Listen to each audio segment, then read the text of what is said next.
Wakil Menteri Hukum dan Hak Asasi Manusia atau Wamenkumham Edward Omar Syarif Hyaridz tegaskan setiap putusan pengadilan harus dianggap benar. Hal itu termasuk putusan terhadap Ferdy Sambo yang batal dihukum mati. Pasalnya, Mahkamah Agung meringankan hukuman Sambo menjadi penjara seumur hidup.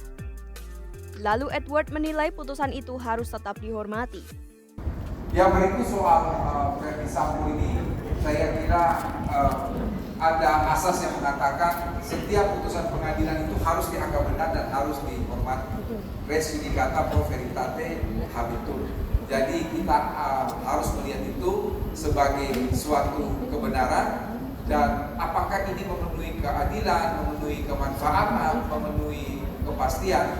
Terus terang, bukannya saya tidak mau menjawab, tapi saya belum membaca putusannya. Karena kalau kita baca putusannya, kita harus baca pertimbangannya. Dalam pertimbangan itulah bahwa kita akan menentukan apakah itu sudah adil, bermanfaat, dan memenuhi kepastian hukum ataukah tidak. Meski demikian, Edward enggan menanggapi lebih lanjut mengenai keringanan hukuman Sambo.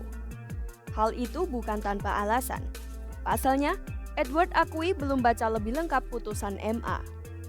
Kata Edward, putusan itu harus dilihat pula pertimbangannya, yakni apakah adil, bermanfaat, dan memenuhi kepastian hukum atau tidak.